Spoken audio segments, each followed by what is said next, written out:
এবার আল্লাহ তাআলা ডাক দিয়া কয় ইবলিস শোনো, আমি আল্লাহ তোমাকে সামান্য পাওয়ার দিলাম, এর থেকে কোটি কোটি গুণ পাওয়ার নিয়া আমি আল্লাহ বসে আছি বান্দাকে ক্ষমা করার জন্য। আমার বান্দা নিজের ভুল বুঝতে পেরে আমি আল্লাহর কাছে ক্ষমা চাইতে দেরি হবে, আমি আল্লাহ বান্দাকে ক্ষমা করতে দেরি করব না। আরে আল্লাহর বান্দারা, আল্লাহ তাআলা জানায় দেয়, ইবলিস শোনো, আমার বান্দা দুনিয়াতে গুনাহ করবে 30 বছর, 40 বছর, হায়াত হবে 70 বছর, 80 বছর।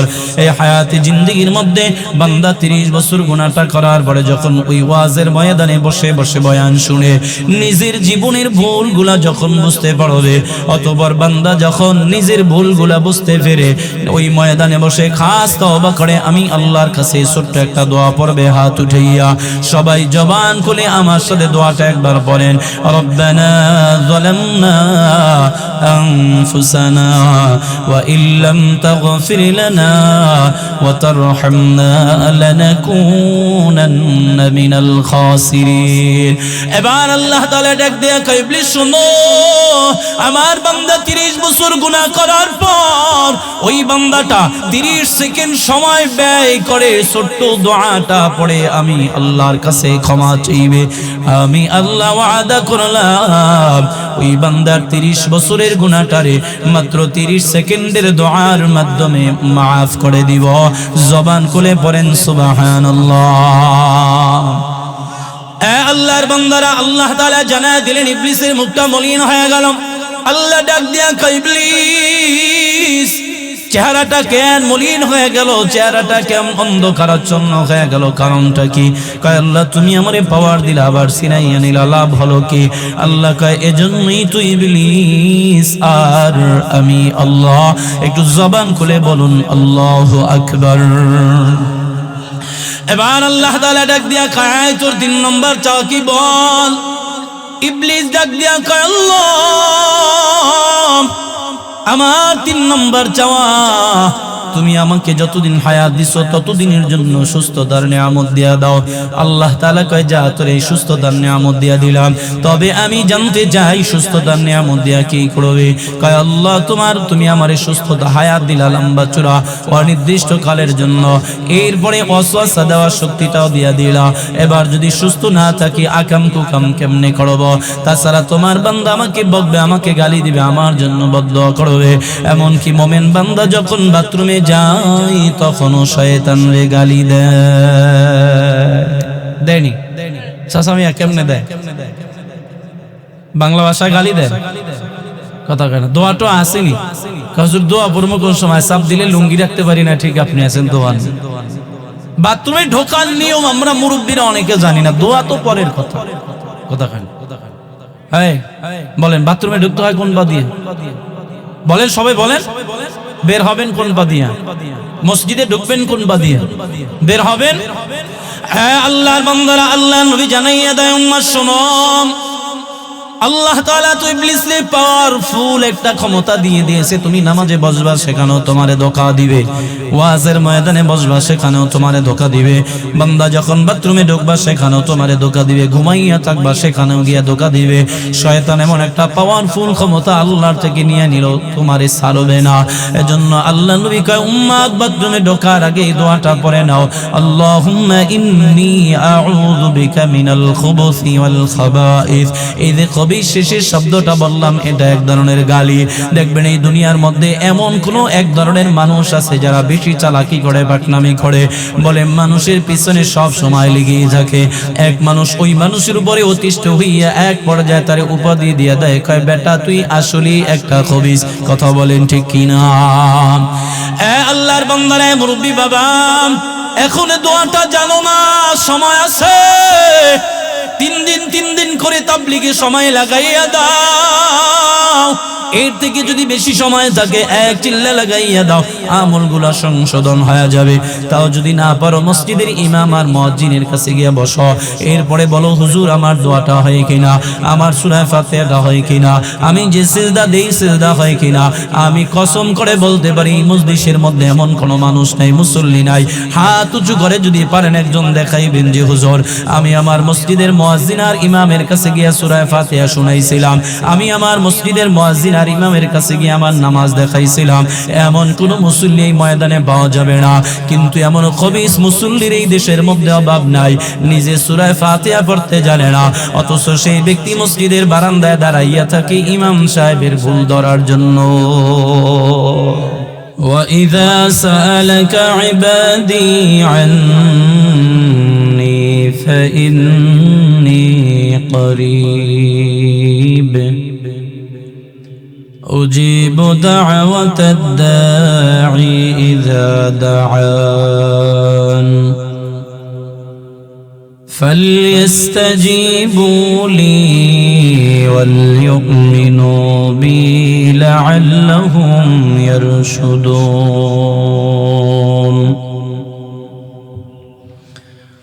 وقال رسول الله صلى الله عليه وآله وسلم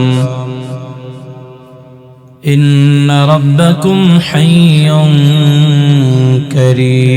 كريم يستحيي من عباده إذا رفع يديه أن يردهما صفرا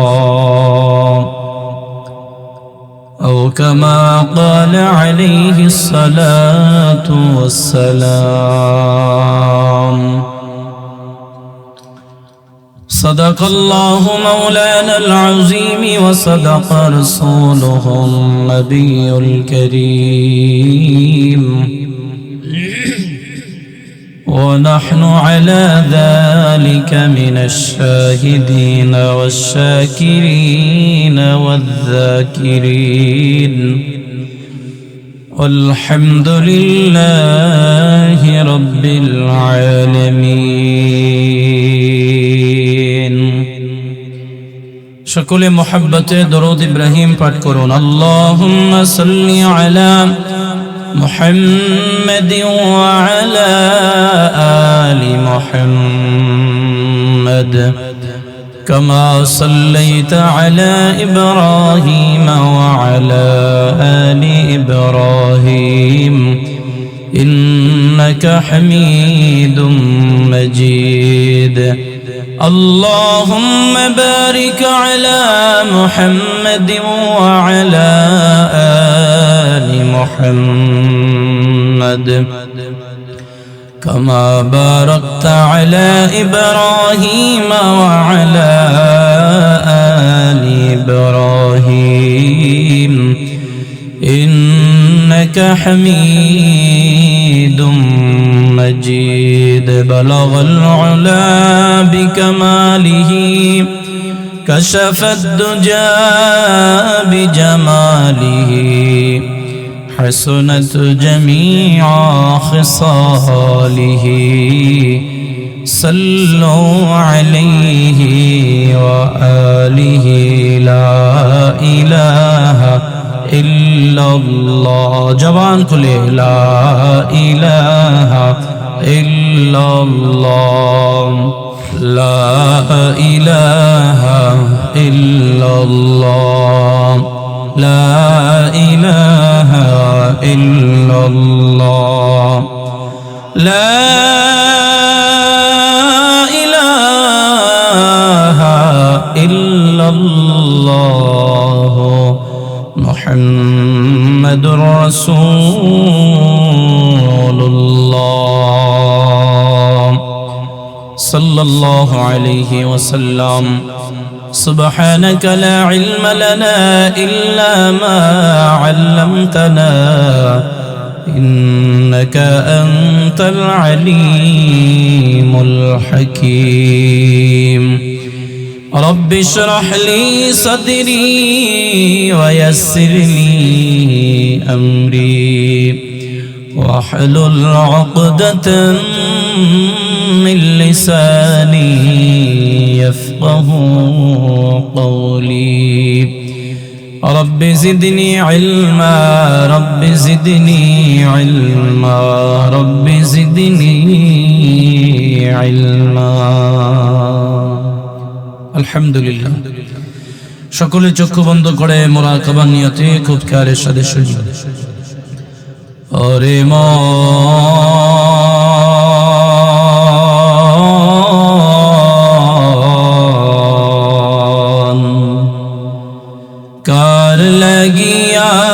कंदो दीवारती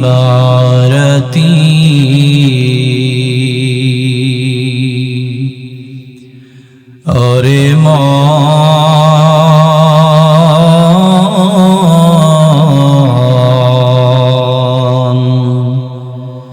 कार लगिया कंदो दीवारती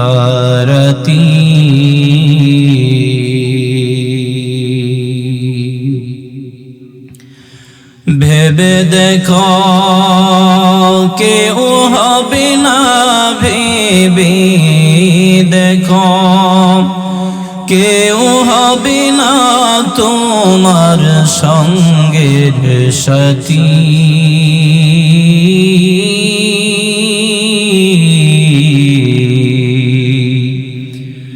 কার লাগিয়া কান্দো দিবারতি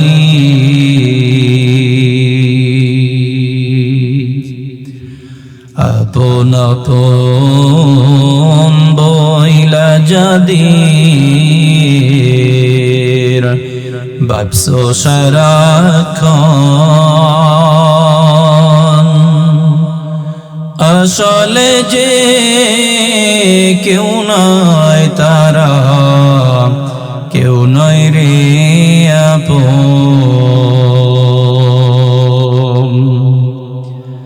ও তোর কে আপন বুঝবি একদিন রে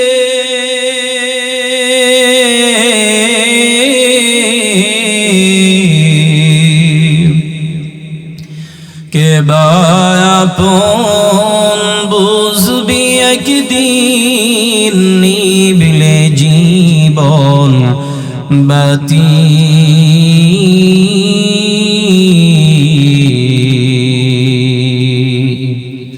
কার লাগিয়া কান্দো দিবারতি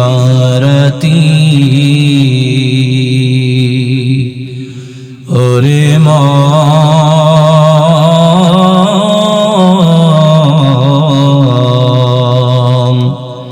কার লাগিয়া কান্দো দিবারতি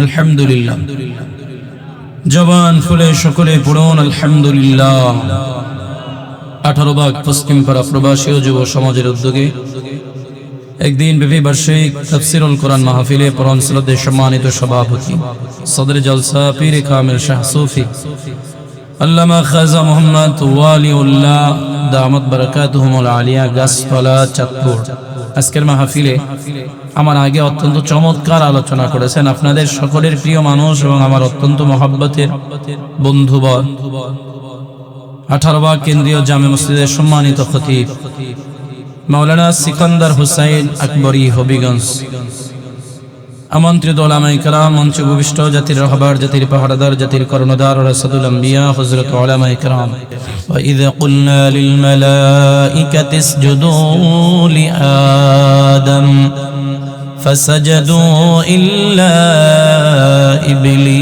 ইবলিস আল্লাহ তাআলা ঘোষণা করলেন আমার ফেরেশতারা এই যে আমার বানানো আদমকে আমি সৃষ্টি করলাম দাঁড় করায় রাখলাম তোমরা সবাই আমি আল্লাহর হুকুম পালনার্থে তাকে সিজদা করো সিজদায় অবনত হয়ে যাও সমস্ত ফেরেশতারা সিজদা করলো ব্যক্তি একজন করে নাই ইল্লা ইবলিস জবান খুলে বলেন তার নাম কি এবার আল্লাহ তাআলা ডাক দিয়া জিজ্ঞেস করলেন ইবলিস এত এত ফেরেশতারা সবাই আমি আল্লাহর হুকুম মানলো একমাত্র তুমি আমি আল্লাহর হুকুম অমান্য করে সিজদা থেকে বিরত রইলা কে তোমাকে সিজদা থেকে বাধা প্রদান করলো কে তোমাকে সিজদা থেকে নিষেধ করলো কে তোমাকে এর থেকে আলাদা করে ফেললো আমি জানতে চাই ইবলিস জবাব দিল আনা খায়রুম মিনহু মানে আমি তার থেকে ভালো আল্লাহ জিজ্ঞেস করলেন এই তুমি কেমনে তার থেকে ভালো আল্লাহ তাআলার জবাবে ইবলিস ডাক দেয়া কয় খালাকতানি মিন নারিন ওয়া খালাকতাহু মিন তিন। আয় আল্লাহ, তুমি তাকে সৃষ্টি করছো মাটির দ্বারা, মাটি দুর্বল, আমাকে সৃষ্টি করছো আগুনের দ্বারা, আগুন সবল, কাজী আমি সবল হইয়া দুর্বলের কাছে মাথা নত করতে পারি না। আল্লাহ কয় আমি আল্লাহ আমার ইবাদতের সামনে যুক্তি দাঁড় করানোটাও পছন্দ করি না। আবা ওয়াস্তাকবারা ওয়া কানা মিনাল কাফিরিন। যাও, এই অহংকার আর দিমাগের কারণে আমি আল্লাহ তোমাকে ধ্বংস করে দিলাম, কাফেরদের অন্তর্ভুক্ত করে দিলাম। জবান খুলে পড়ুন নাউযুবিল্লাহ। ইবলিস হালাক হওয়ার পিছনে অন্যতম কারণ হচ্ছে কি? অহংকার। বলেন অন্যতম কারণ কি? তাহলে আমার বয়ানের প্রথম সবক হিংসা করা, কথা কয় না, এই অহংকারিত্ব ভাবওয়ালা মানুষ আমাদের সমাজে আছে না নেই? আমার থেকে ভালো মানুষ, ভালো হুজুর, ভালো বক্তা, ভালো বিচারক, ভালো হাজি, এক কথায় মানে আমি ভালো, এটা সে বুঝায়, নিজেরটা নিজে প্রকাশ করতে চায় আল্লাহকে, এটা অহংকার। আর এই অহংকার যার ভিতরে থাকবে তার ধ্বংস অনিবার্য, এটাই বাস্তবতা। কথাটা কার? এবার আল্লাহ তাআলা ডাক দিয়া জিজ্ঞেস করলেন, ইবলিস আমি আল্লাহ তোমাকে হুকুম করলাম, সমস্ত ফেরেশতারা আমি আল্লাহ তাআলার হুকুম মানলো, তুমি মানলা না, আজ তুমি বরবাদ হয়ে গেলা, যাও অধঃপতনে চলে গেলা। আল্লাহ তাআলা তাকে সম্মানিত করলেন, আল্লাহ তাআলা তাকে মর্যাদা সম্পন্ন করলেন, আল্লাহ তাআলা তাকে মুআল্লিমুল মালাইকা বানায় দিলেন। শুধুমাত্র এক হুকুম অমান্য করার কারণে সব বরবাদ হয়ে গেল। আল্লাহ ডাক দিয়া কয়, ইবলিস যাও, তোমাকে আমি আল্লাহ বিতাড়িত করলাম, অপমান অপদস্থ করে লাঞ্ছিত করে আমি আমার সম্মানের আসন থেকে তোমাকে বের করে দিলাম। আল্লাহ তাআলা যখন তাকে ঘাড় ধাক্কা দিয়া বের করে দিবে, এমন সময় তিনি ডাক দিয়া কয়, আল্লাহ আমার জীবনে আমি এত ইবাদত আমল করলাম, এর বিনিময়ে তো তুমি আমারে কিছুই দিলা না। ও আল্লাহ, তুমি কি আমারে এমনি এমনি বিদায় দিয়া দিবা? এবার আল্লাহ তাআলা ডাক দিয়া কয়, ইবলিস দুনিয়ায় যত ইবাদত করেছো, ইবাদতের বিনিময়টা যদি তুমি চাও তো দুনিয়ায় চাইতে বড় আমি আল্লাহ তোমার বিনিময়ে দুনিয়ায় দিব। কারণ বেঈমানের বদলাটা আল্লাহ তাআলা দুনিয়ায় দিয়া দেয়। আল্লাহ নবী বলেন, ক্বালা রাসূলুল্লাহ সাল্লাল্লাহু আলাইহি ওয়া আলিহি ওয়াসাল্লাম, আদ-দুনিয়া সিজনুল মুমিন ওয়া জান্নাতুল কাফির। দুনিয়াটা মুমিনের জন্য জেলখানা, মুমিনের জন্য জেলখানা, বেঈমানের জন্য বালাখানা। আল্লাহর বান্দারা, জেলখানায় মানুষের যেমন কোনো ব্যক্তি কোনো স্বাধীনতা নাই, মন চাইলে সে নিজের ইচ্ছা অনুযায়ী নিজের জীবনটারে পরিচালনা করতে পারে না। আল্লাহ তাআলা বলেন, এ গোলাম, মুমিনদের অবস্থাটা ঠিক এমন হয়ে গেল। মুমিন চাইলেই গুনাহ করতে পারে না, মুমিন চাইলেই নামাজ ছেড়ে দিতে পারে না, মুমিন চাইলেই পর্দা না করে বাহিরে বেপর্দায় ঘুরতে পারে না। এক কথায় মুমিন তো চলবে আমি আল্লাহর হুকুম অনুযায়ী, আর বেঈমান চলবে তাদের মন চাহি জিন্দেগি অনুযায়ী। এজন্য দুনিয়ার মধ্যে বেঈমানরা যত ভালো ভালো কাজ করে, মানুষের জনকল্যাণমূলক কাজ করে, দান সাদাকা করে, ভালো কাজ যেগুলি করে, এর বিনিময়টা আল্লাহ তাআলা তাদেরকে দুনিয়া দিয়ে দেয়, সুখ দিয়ে দেয়, শান্তি দিয়ে দেয়, আরাম দিয়ে দেয়। তাদেরকে আল্লাহ তাআলা দুনিয়াতে বড় বড় অট্টালিকার মালিক বানায় দেয়। এই মানুষগুলা মৃত্যুর পরে বিনিময় হিসাবে শাস্তি ছাড়া কিছুই পাবে না। এজন্য আল্লাহ তাআলা ডাক দেয়া কয়, ইবলিস শোনো, যা চাইবা দুনিয়া চাও, আমি আল্লাহ তোমারে দুনিয়ায় দিয়ে দিব, তুমি যা চাইবা। আল্লাহ তাআলার কাছে ইবলিস বড় কৌশল করে, মোটা মোটা তিনটা নিয়ামত চাইলেন, আল্লাহ ইবাদতের বিনিময়ে যদি দুনিয়া দাও তুমি আমারে তিনটা নিয়ামত দিবা। এর মধ্যে প্রথম নম্বরের চাওয়া হলো, রব্বি আনজিরনি ইলা ইয়াউমি ইবআসুন, আয় আল্লাহ তুমি আমাকে অনির্দিষ্ট কালের জন্য একটা হায়াত দিয়া দাও। আল্লাহ কয়, যা, ইন্নাকা মিনাল মুনজারিন, আমি আল্লাহ তোমাকে অনির্দিষ্ট কালের জন্য হায়াত দিয়া দিলাম। বুঝে থাকলে উঁচু আওয়াজে জবাব দিবেন, ইবলিস অনির্দিষ্ট কালের জন্য হায়াত পেয়ে খুশি নাকি বেজার? কি বলেন? ইবলিস হায়াত পাইছে অনির্দিষ্ট কালের জন্য, একদিন আর দুই দিন না। আপনাকে যদি হায়াত আল্লাহ বাড়ায় দেয়, খুশি হইবেন না বেজার হইবেন?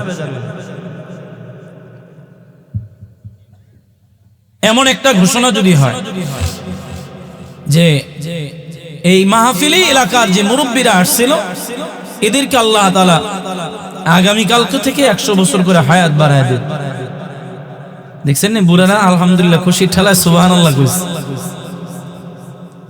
এই বুড়ার আর বুড়ার ভাব থাকবে না, এর ভিতরে একটা জোয়ানি ভাব চলে আসবে। কথা কয় না? সকালবেলা ঘুমের থেকে ওইটা বুড়ায় পাতাইল্লা 3টা লাভ দিবে, লাভ দিয়ে কইবে পোলাপানরে ডাক দিয়ে বসায় কইবে, শোন আল্লাহ তো হায়াত আমারে 100 বছর বাড়ায় দিয়েছে, তোর মায়ে গেছে বুড়া এর দিয়ে আর চলতো না, তোরা দেখে শুনে আমারে নতুন করে আরেকখান বিয়ে করা। কথা কয় না? দুনিয়াটা তো এমন, কেউ মরতে চায় না, সবাই বাঁচতে চায়। আসেননি কেউ যে স্বেচ্ছায় মৃত্যুবরণ করবে? আছে কেউ? এলাকার মুসলমান আল্লাহ তাআলা ডাক দিয়া কয়, ইবলিস যা তুই দিয়া দিলাম হায়াত, এবার তোমার 2 নম্বর চাওয়াটা কি বলো? ইবলিস আল্লাহর কাছে বড় কৌশল করে আবার 2 নম্বর নিয়ামত চেয়ে নিলেন। আল্লাহ তুমি আমাকে এমন একটা শক্তি দিবা, এমন একটা পাওয়ার দিবা যেখানে বান্দার ব্লাড সার্কুলেশন হয়, রক্ত সঞ্চালন হয়, আমি যেন বান্দার রক্তে মাংসে ঢুকে যেতে পারি, মিশে যেতে পারি। আল্লাহ কয় যা, সেই পাওয়ার তোরে দিয়ে দিলাম, তবে আমি জানতে চাই এই পাওয়ার দিয়া তুমি কি করবা? আল্লাহ তাআলার জবাবে ইবলিস ডাক দিয়া কয়, আল্লাহ যে আদমের কারণে আমি হালাক হয়ে গেলাম, যে আদমের কারণে আমি জাহান্নামী হয়ে গেলাম, আমি আদমকে সহ আদম সন্তানদেরকে সবাইকে ধোঁকা দিব, আমি তাদেরকে ওয়াসওয়াসা দিব, তাদেরকে দিয়া গুনাহ করাবো, এমনকি তাদেরকে না নিয়ে আমি জাহান্নামে যাব না। এবার আছে না নাই? আল্লাহর বান্দারা, যুবক, বৃদ্ধ বাবা, আল্লাহর কাছে ইবলিস 3টা জিনিস চাইলো। 1 নম্বরে চাইলো হায়াত, আল্লাহ দিয়া দিল। 2 নম্বরে আল্লাহ তাআলার কাছে ওয়াসওয়াসা দেওয়ার শক্তি চাইলো, সেটাও পেয়ে গেল। 3 নম্বরে আল্লাহ তাআলার কাছে সুস্থতার নিয়ামত চাইলো। এই যে 3টা নিয়ামত তিনি আল্লাহর কাছে চাইলেন, চাওয়ার একটাই মাত্র মাধ্যম তার ইবাদত। তিনি তার জীবনে এত ইবাদত তিনি করেছেন, আল্লাহর নবী বলেন পৃথিবীর মধ্যে এমন কোন জায়গা নাই যে জায়গার মধ্যে ইবলিসের সিজদা পড়ে নাই। আল্লাহর বান্দারা, বয়ানের 2 নম্বর বিষয় হলো, বুঝার বিষয় হলো, ইবাদতের বিনিময় মুমিন কখনো আল্লাহর কাছে দুনিয়া চাইতে পারে না। ইবাদতের বিনিময় হবে পরকালে জান্নাত, আল্লাহ তাআলার দিদার। আর যে ব্যক্তি দুনিয়া চাইবে, আল্লাহ তারে দুনিয়া দিয়া দিবে। আল্লাহর কাছে যদি পরকাল চায়, আল্লাহ তারে পরকাল দিয়া দিবে। আল্লাহ নবী জানায়, উম্মত ইবাদত করবা আল্লাহর জন্য, আর সেই বিনিময়টা বাবা পরকালে হাসরের ময়দানে। এবার আপনারা বলবেন, হুজুর আমাদের তো দুনিয়ায় অনেক লম্বা হায়াতের আশা, আমাদের তো দুনিয়ায় অনেক দিন সুস্থতার নিয়ামত চাইতে মনে চায়, আমাদের আল্লাহর কাছে অনেক কিছু চাইতে মনে চায়, সেগুলোকে ইবাদতের বিনিময়ে চাইবো, আমলের বিনিময়ে চাইবো, নাকি অন্য কোনো মাধ্যম আছে? হ্যাঁ, আল্লাহর নবী সুন্দর একটি মাধ্যম আমাদের জন্য রেখে গেলেন। নবী বলেন, ক্বালা রাসূলুল্লাহ সাল্লাল্লাহু আলাইহি ওয়া আলিহি ওয়াসাল্লাম, আদ-দুআউ মুখুল ইবাদা, বলে দোয়া হলো ইবাদতের মগজ। আল্লাহর কাছে দোয়ার মাধ্যমে চাইবা, আল্লাহ তোমার কোনো চাওয়া অপূর্ণাঙ্গ রাখবে না। জবান খুলে সুবহানাল্লাহ। আল্লাহর বান্দারা, আল্লাহর নবী বলেন, ক্বালা রাসূলুল্লাহ সাল্লাল্লাহু আলাইহি ওয়া আলিহি ওয়াসাল্লাম, ইন্না রাব্বাকুম হাইয়ুন কারীম يستحي من عباده إذا رفع يديه أن يردهما صفرا। আল্লাহ নবী বলেন, আল্লাহ তাআলার 2টা গুণের কথা নবী বললেন। দুনিয়ার উম্মাহ শোনো, 1 নম্বরে আল্লাহ হলেন চিরঞ্জীব, 2 নম্বরে আল্লাহ দয়ালু। আল্লাহর নবী বলেন, ওই আল্লাহর কাছে কোনো বান্দা যদি হাত তুলে কোনো কিছু চায়, আল্লাহ তাকে খালি হাতে ফিরাইয়া দিতে লজ্জাবোধ করে। একটু জবান খুলে বলা যাবে নি সুবহানাল্লাহ? আওয়াজ করে বলেন তো, দেওয়ার ওয়ালি কে? মুসলমান, আল্লাহ নবী কয়, উম্মত আল্লাহর কাছে চাও, আল্লাহ তাআলা তোমার চাওয়া ফিরাবে না। তুমি যা চাইবা, আল্লাহ তাআলা তোমার সেই চাওয়াটাই পছন্দ করবেন, কবুল করবেন। এবার বলবেন, হুজুর আমরা তো কতই চাইলাম, চাওয়া তো পূরণ হলো না। আল্লাহ নবী বলেন, হ্যাঁ অবশ্যই হবে, যদি চাওয়ার মতো চাইতে পারো, আল্লাহ তোমাকে খালি হাতে ফিরাবে না। আল্লাহ বলেন, আল্লাহ নবী বলেন, খালি হাতে ফিরাইতে আল্লাহর কাছে বড় লজ্জা হয়। সুবহানাল্লাহ। আরে এলাকার মধ্যে মনে করেন আপনার দেওয়ার অভ্যাস, বাজারে গেছেন, মুসাফির হাত পাচ্ছে, আপনি তারে কম বেশি 1 টাকা 2 টাকা 5 টাকা যত সাধ্য আপনি দেওয়ার চেষ্টা করেন। কোনো না কোনো কারণে আপনি তারে দিতে পারেন না, হয়তো টাকা খুচরা নাই অথবা আপনার পকেটে টাকা নাই, আপনি মুসাফিরের সুন্দর ভদ্র ভাষায় তারে বুঝায় বললেন বাবা আজকে না অন্য দিন এসো, যাও আজকে আল্লাহর রাস্তায় মাফ করো। এই যে আপনি তারে নিষেধ করলেন, ফিরায় দিলেন, এটা করতে গিয়েও বান্দার কাছে লজ্জা লাগে। কথা কয় হ্যাঁ, কথা কন না, লাগেনি এরকম। আল্লাহ কয় বান্দারে, নবী কয়, আল্লাহর নবী বলেন উম্মত আল্লাহর কাছে কোনো জিনিসের অভাব নেই, তুমি চাইবা আর আল্লাহ দিবে না, এটা আল্লাহর লজ্জা হয়। সুবহানাল্লাহ বলে। তার মানে চাইবো কার কাছে? আল্লাহর বান্দারা, আল্লাহর নবী জানায় উম্মত, হাদিসের প্রথম অংশে আল্লাহর নবীর দুইটা গুণের কথা, আল্লাহ তাআলার গুণের কথা নবী জানায় উম্মত শোনো। এক নম্বরে ইন্না রাব্বাকুম হাইয়ুন কারীম, এক নম্বরে আল্লাহ দয়ালু, দুই নম্বরে আল্লাহ চিরঞ্জীব। আল্লাহ দয়ালু, কেমন দয়ালু জানো?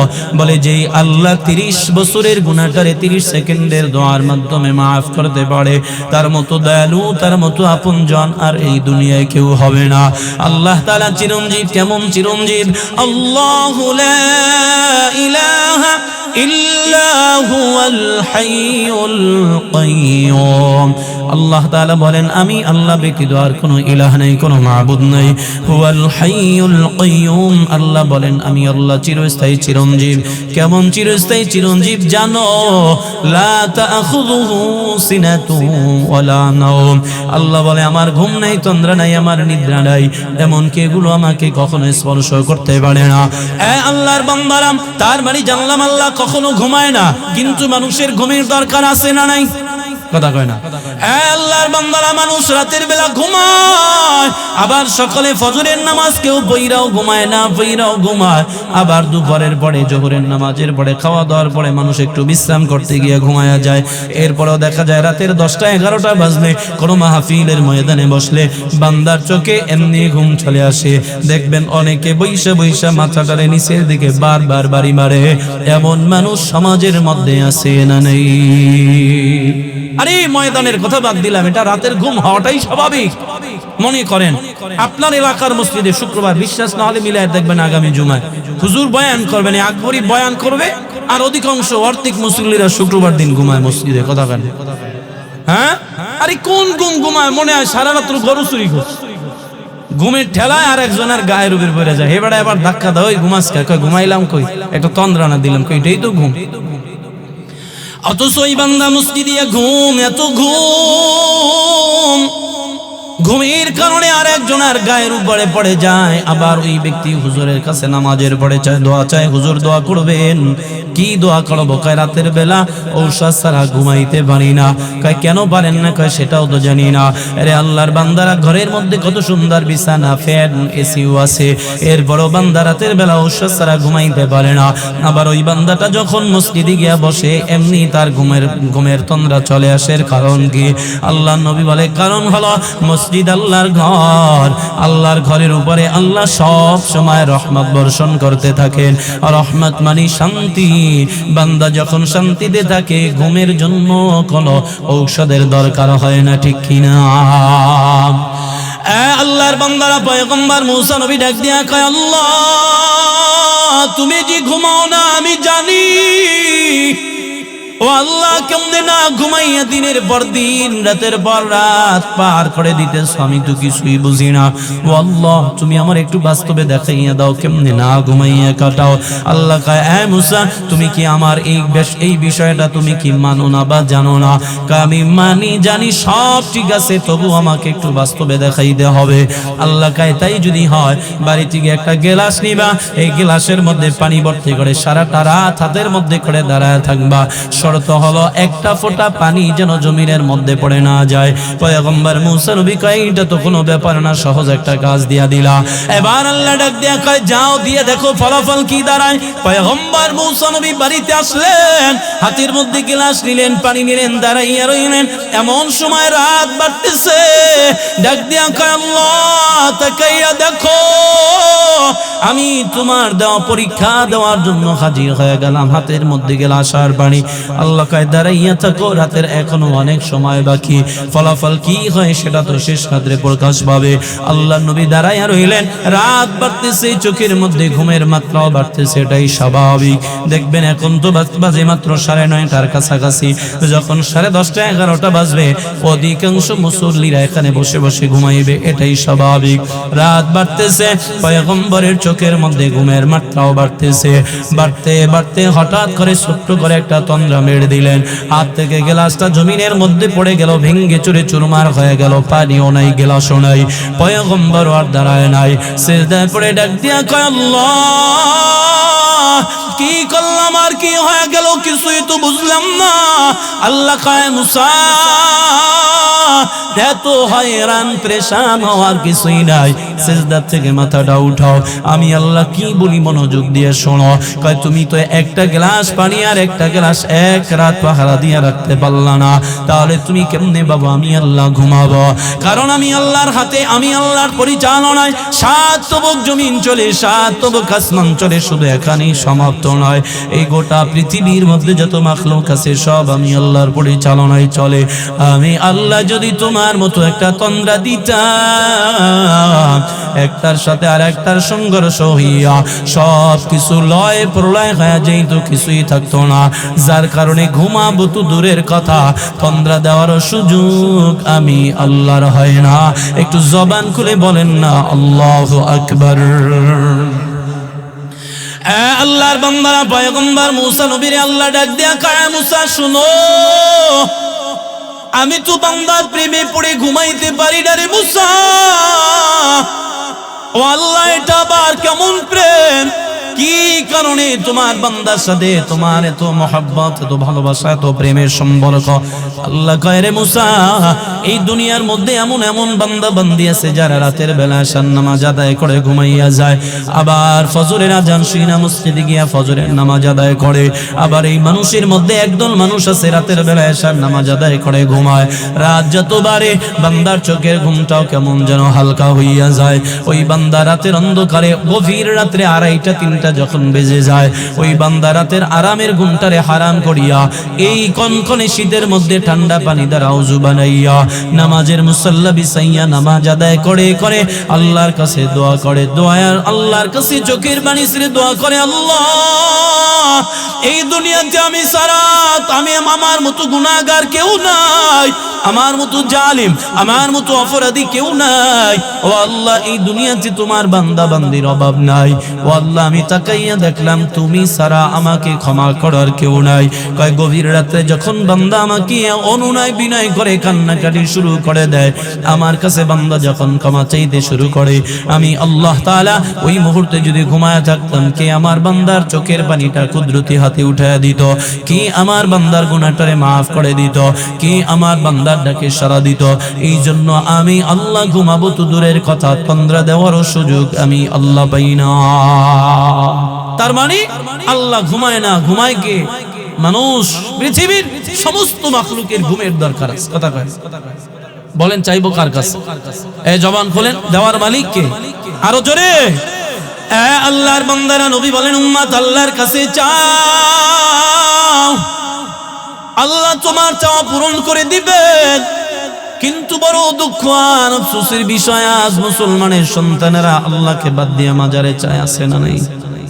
পীরের দরবারে চায়, পীর বাবার কাছে যায়, মাজারে গিয়ে আমানত করে, কয় বাবা তোর দরবারে ছাগল দিলাম, ভেড়া বকরি কুত্তা শুয়ার জানোয়ার সব দিলাম, কিছু চাই না, শুধু একটা সন্তান দিবি। এই কুমিল্লার মুসলমানেরা একটু জবাব দিবেন উচ্চ আওয়াজে, সন্তান দেওয়ার মালিক মাজারওয়ালা নাকি আমার আল্লাহ? আল্লাহ তাআলা ডাক দিয়া কায়া দুনিয়ার মানুষ তাকাইয়া দেখো, ওই যে পয়গম্বর ইব্রাহিম আলাইহিস সালাম আল্লাহর কাছে সব সময় হাত তুলে দোয়া করতেন, রব্বি হাবলি মিনাস সালিহিন, আয় আল্লাহ তুমি আমাকে নেককার সন্তান দান করো। আল্লাহ তাআলা নবীর দোয়া এক সময় কবুল করে নিলেন। আল্লাহ তাআলা ঘোষণা করলেন, সুসংবাদ জানায়া দিলেন, ফাবাশশারনাহু বিগুলামিন হালিম। আল্লাহ তাআলা পয়গম্বর, আমি তোমার দোয়া কবুল করে নিলাম, তোমাকে আমি আল্লাহ আল্লাহ বেনজির বেমিসাল সন্তান দিব, এমন সন্তান আমি আল্লাহ দুনিয়ার মধ্যে কাউকে দিব না।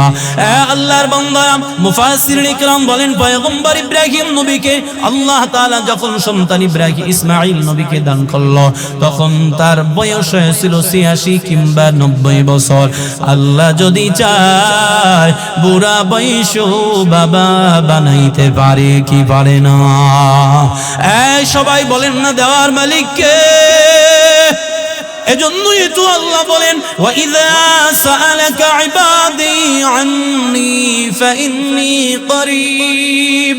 আল্লাহ কয় ওগো পয়গম্বর, বান্দা যখন আমি আল্লাহর ব্যাপারে প্রশ্ন করবে আল্লাহ কোথায়, আপনি জানায় দেন ফাইন্নী করিব, আল্লাহ একেবারে সন্নিকটে, একেবারে নিকটে।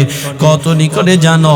আল্লাহ তাআলা বলেন ওয়ানাহনু আকরাবু ইলাইহি মিন হাবলিল ওয়ারিদ। আল্লাহ বলেন এ গোলাম, তোমার ঘাড়ের সার রগ যত নিকটে তার থেকে আমি আল্লাহ নিকটে। আল্লাহ তাআলা বলেন ফাইনামা তুআল্লু ফাসাম্মা ওয়াজহুল্লাহ। আল্লাহ কয় গোলাম যেদিকেই তাকাইবা সেদিকেই আমি আল্লাহ, ডানে তাকাইলো আমি আল্লাহ, বামে তাকাইলো আমি আল্লাহ, সামনে পিছনে উপরে নিচে সব জায়গায় আমি আল্লাহ। ওই আল্লাহ তাআলা নিজেই জানাইয়া দেয় উজিবু দাওয়াতাদ দাঈ ইযা দাআন। আল্লাহ কয় গোলাম আমি আল্লাহরে ডাকো, আমি তোমার ডাকের সাড়া দিব। আমার কাছে চাও, আমি তোমার চাওয়া পূরণ করব। আমার কাছে প্রার্থনা করো, আমি তোমার প্রার্থনা মঞ্জুর করব।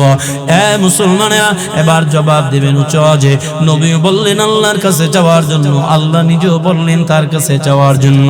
এখন আপনারা মাজারে চাইবেন নাকি পীরের দরবারে চাইবেন নাকি আল্লাহর কাছে চাইবেন? কোথায় জোরে বলেন? আল্লাহর বান্দারা এবার বলবেন হুজুর জীবনে কত দোয়াই তো করলাম, কত চাওয়াই তো চাইলাম, সব চাওয়া তো আর পূরণ হলো না।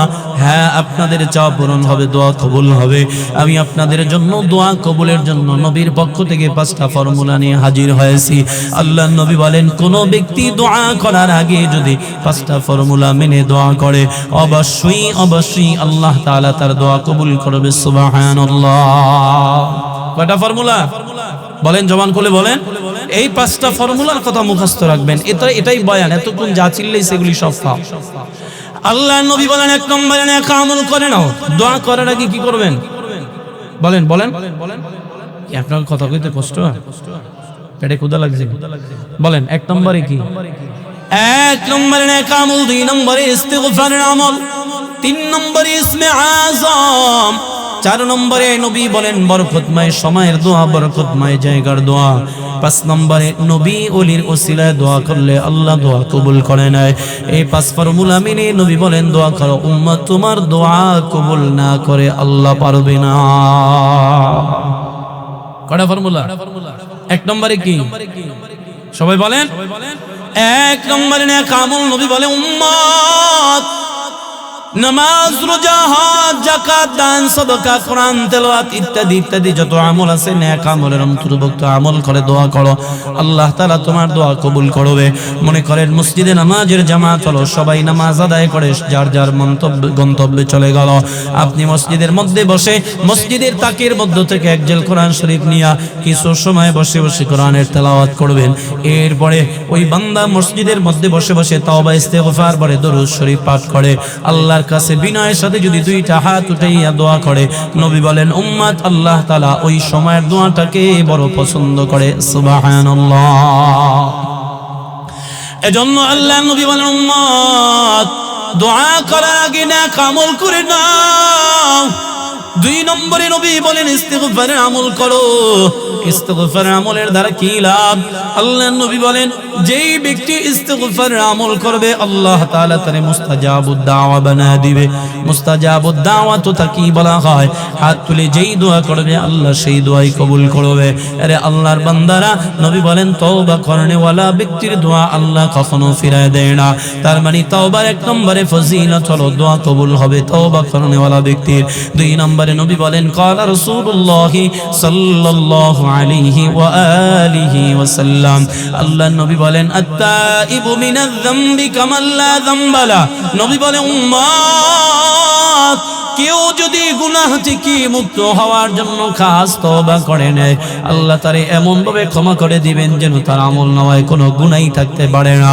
ও আল্লাহর বান্দারা, এবার আল্লাহ নিজেই তওবার ব্যাপারে বয়ান করেন, ফাকুল তুস্তাগফিরু রাব্বাকুম ইন্নাহু কানা গফফারা। আল্লাহ তাআলা জানাইয়া দেয়, দুনিয়ার মানুষ তোমরা তোমাদের রবের কাছে ক্ষমা প্রার্থনা করো, তোমাদের রব ক্ষমাশীল, তোমাদের রব দয়াশীল। আল্লাহর কাছে ক্ষমা চাইলে আল্লাহ ক্ষমা করবেন, আল্লাহর ওয়াদা। এবার যদি বান্দা প্রশ্ন করে, আল্লাহ তোমার কাছে ক্ষমা চাইলে আমাদের লাভ কি হবে?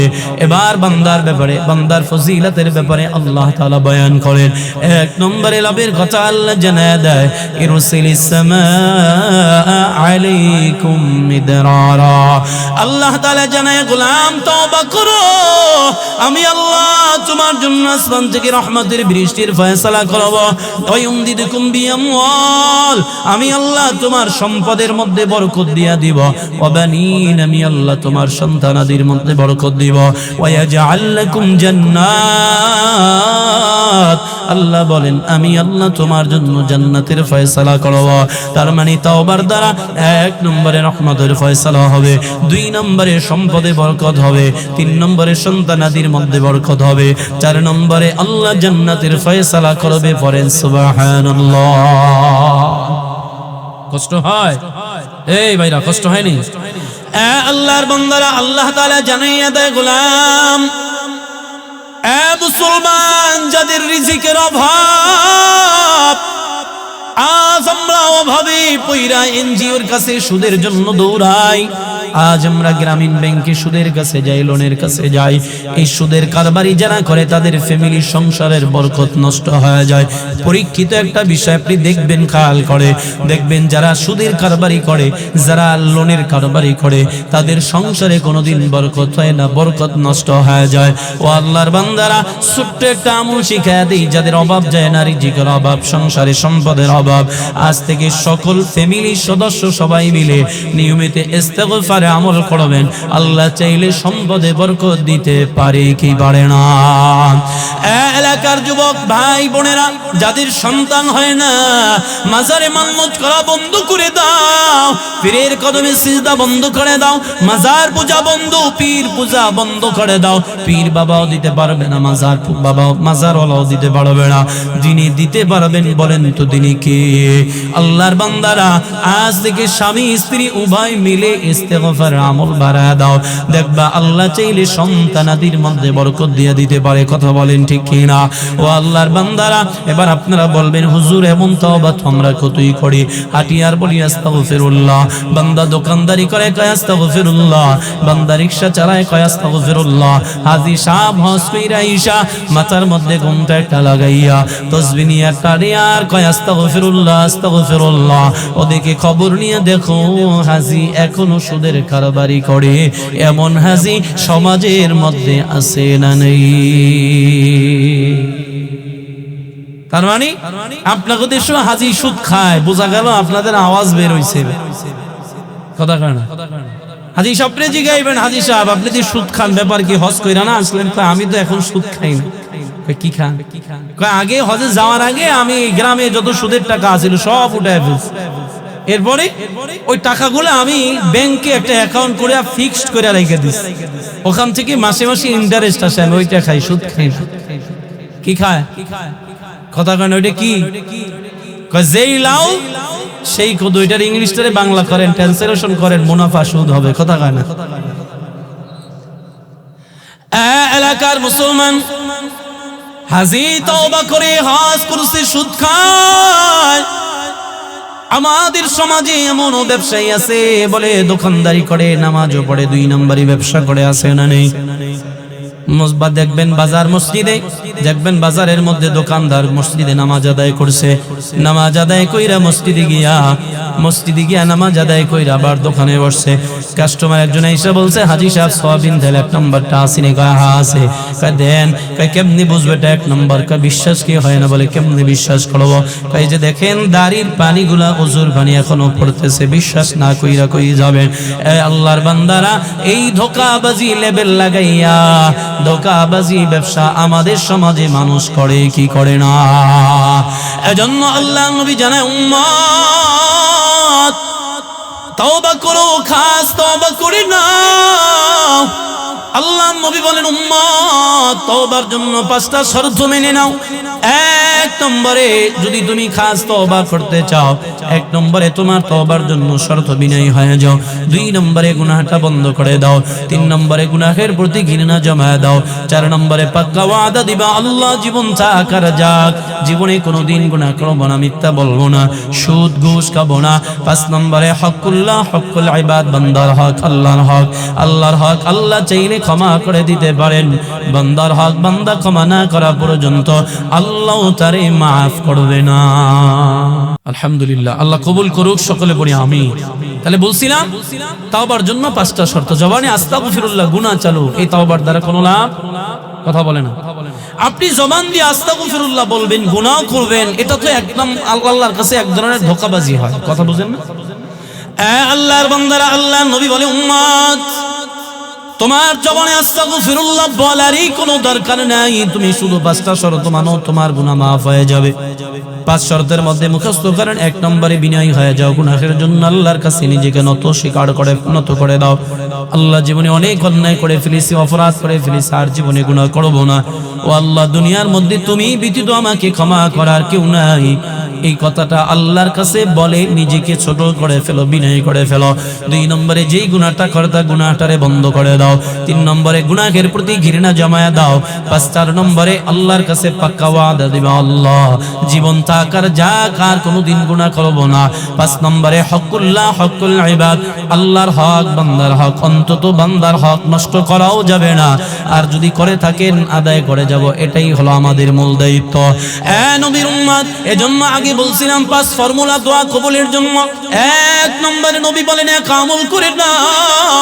2 নম্বরে উম্মত ইস্তিগফার আমল করো, তোমার দোয়া কবুল হয়ে যাবে। 3 নম্বরে বরকতময় জায়গা, বরকতময় সময়ের দোয়া আল্লাহ কবুল করেন। যেমন নবী বলেন বরকতময় জায়গা বলতে মক্কা, মদিনা, মিনা, মুজদালিফা, আরাফার ময়দান। আজকের এই জায়গাটা জান্নাতের বাগান, এটা এই সময় জায়গার দোয়াটা কবুল হওয়ার আশা রাখে। আল্লাহ নবী বলেন বরকতময় সময় বলতে লাইলাতুল কদরের রাতের দোয়া, শবে বরাতের রাতের দোয়া, জুমার রাতের দোয়া আল্লাহর কাছে কবুল হওয়ার আশা রাখে। 4 নম্বরে নবী বলেন ইসমে আজম পড়ে দোয়া করো। ইসমে আজম কি? মুফাসসিরিনে কিরাম বলেন আযমু আসমাউল্লাহ আল হাইয়ুল কাইয়ুম।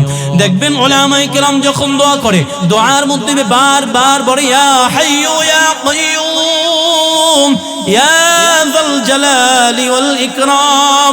ইসমে আজম পড়ে আল্লাহর কাছে দোয়া করলে সেই দোয়াটাও আল্লাহ তাআলা কবুল করেন, পছন্দনীয় দোয়া। 5 নম্বরে নবী বলেন নবী ওলির ওসিলায় দোয়া করো, দোয়া কবুল হয়ে যাবে। এজন্য বাবা লম্বা চড়া সময় নাই, আজ থেকে ওয়াদাবদ্ধ হয়ে যাব, কোনো মাজারে মান্নত করব না। মাজার হলো আমাদের চাহিদা মিটাইতে পারে না, মাজার ওয়ালা সন্তান দিতে পারে না, পীর বাবাও পারে না, দেওয়ার মালিক একজন, তিনি আল্লাহ। আজ থেকে যা কিছুর প্রয়োজন মন খুলে হাত তুলে নিরিবিলি স্থানে বসে, নীরবে নির্জনে বসে আল্লাহর কাছে মন খুলে চাইব। নবী বলেন চাইবা আল্লাহ দিবে না, এটা হতে পারে না। আল্লাহ তোমারে খালি হাতে ফিরাইতে লজ্জাবোধ করে।